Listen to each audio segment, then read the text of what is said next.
Hi guys, welcome back to our channel. तो स्वागत है आप लोगों का एक और प्री मार्केट एनालिसिस वीडियो के अंदर। तो आज हम निफ्टी और बैंक निफ्टी में देखते हैं कि क्या पैटर्न बन सकते हैं जिस पर आप ट्रेड कर सकते हैं और ट्रेड आप अपने अकॉर्डिंग ही लें, ठीक है। क्योंकि आपका जो रिस्क इन्वॉल्व होगा वो आपका होगा, जो भी प्रॉफिट होगा वो आपका होगा।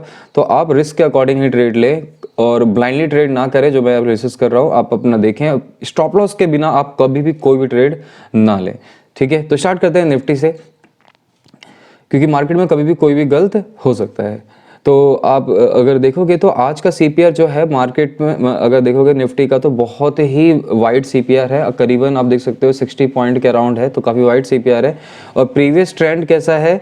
ट्रेंडिंग। तो जब भी प्रीवियस ट्रेंड ट्रेंडिंग होता है तो चांसेस आर वेरी हाई कि मार्केट स्टे साइडवेज। तो आप देख सकते हो क्लोजिंग कहाँ हुई है, 18,042 पे।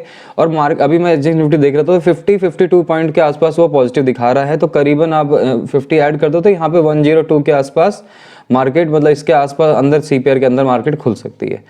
अब ये जो टॉप सीपीआर है, top CPR is a strong resistance क्या क्यों है? क्योंकि आप देख सकते हो ये एक स्विंग है जहां से मार्केट लास्ट में, मतलब देखो आप, यहां से मार्केट रिवर्स हो रही थी, लेकिन इस स्विंग से मार्केट क्या हो गई, दोबारा डाउन साइड आ गई। तो ये स्विंग बहुत इंपॉर्टेंट है। अगर मार्केट इस स्विंग को तोड़ देता है, फॉर एग्जाम्पल जैसे मान लो एक बेरिश कैंडल मार्केट कहीं यहाँ खुल जाती है और एक बेरिश कैंडल बन जाती है इस तरीके से, और बेरिश कैंडल बनने के बाद इस लेवल को मार्केट ब्रेकआउट देती है, तो चांसेस आर वेरी हाई कि ये ब्रेकआउट फेल हो सकता है, ब्रेकआउट फेलियर हो और यहाँ पे नेक्स्ट डे एक दो कैंडल के बाद यहाँ पे एक नेगेटिव कैंडल बन जाए।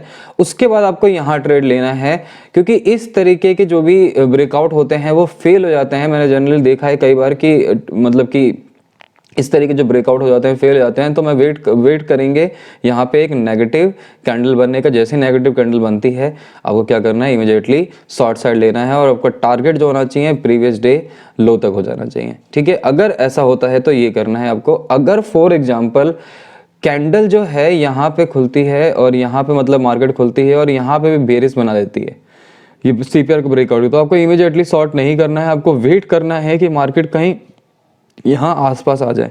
जैसे ही आसपास आ रही है, नेगेटिव कैंडल बना रही है, आपको डाउन साइड ट्रेड लेना है, ठीक है। देखो मेरा व्यू आज बेरिश है, लेकिन मैं गलत भी हो सकता हूँ।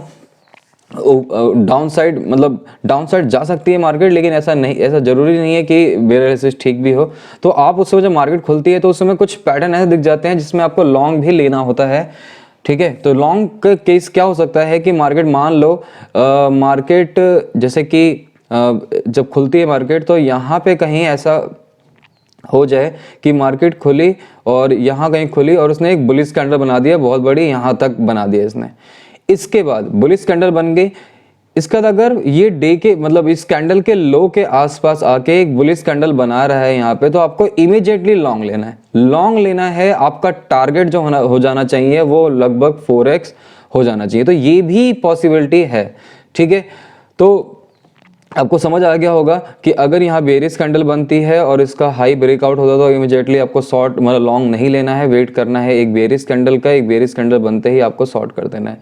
और अगर ये यहाँ से आके इसको, मतलब सीपीआर को ब्रेकआउट करता है तो वेट करना है आपको यहाँ पर रिट्रेसमेंट का। जैसे रिट्रेसमेंट होता है तो आपको यहाँ पे एक पोजीशन लेनी है और आपका टारगेट जो होना चाहिए वो back to previous day low तक हो जाना चाहिए, ठीक है। तो ये था निफ्टी के अंदर। तो आप देखते हैं बैंक निफ्टी के अंदर क्या बन सकता है। तो आप सेम केस भी बैंक निफ्टी के अंदर भी ऐसा ही है कि अगर मार्केट जो है यहाँ पे बंद हुई है, कहीं यहाँ आसपास खुलती है और top CPR is a big resistance, क्योंकि आप देख सकते हो ये एक वो क्या बोलते हैं, कंसोलिडेशन लेवल है। तो यहाँ पे एक ये रेजिस्टेंस की तरह काम करेगा। तो आपको यहाँ पे अगर कोई भी एक बेरिश कैंडल दिखती है, मतलब जैसे कि बेरिश कैंडल दिखनी भी कैसे चाहिए आपको, कि अगर मान लो कि कैंडल, बेरिश कैंडल ऐसी बनी हुई है, बड़ी बेरिश कैंडल बनी है, तो आपको वेट करना है कि इसके आसपास आके एक भी बेरिश कैंडल बना दे, तो आपको यहाँ पे इमीडिएटली शॉर्ट करना है, ठीक है। और टारगेट बैक टू डेज लो होना चाहिए, प्रीवियस डे लो होना चाहिए।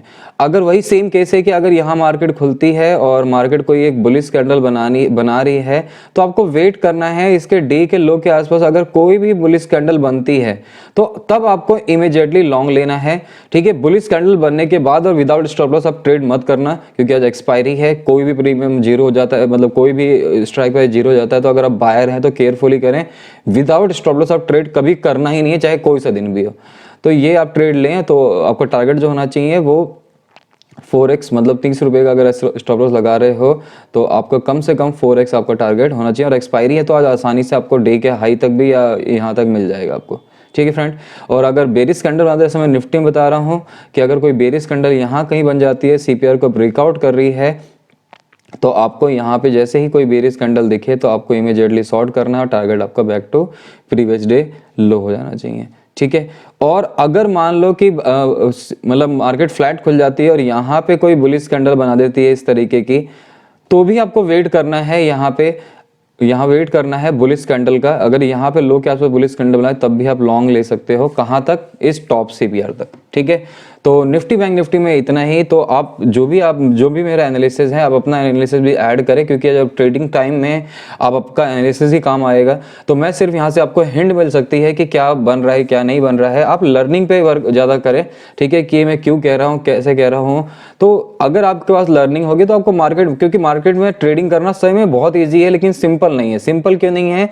क्योंकि आपकी साइकोलॉजी इंपैक्ट हो जाती है, और साइकोलॉजी इंपैक्ट होने के बाद आप कुछ भी करते हैं, ठीक है, मतलब ओवर ट्रेडिंग हो गई या स्टॉप लॉस ना लगाना, होप लगा के रखना, तो ये सब ना करें आप, ठीक है। तो इस वीडियो के अंदर इतना ही, मिलते हैं नेक्स्ट वीडियो के अंदर। तो थैंक यू फॉर वॉचिंग।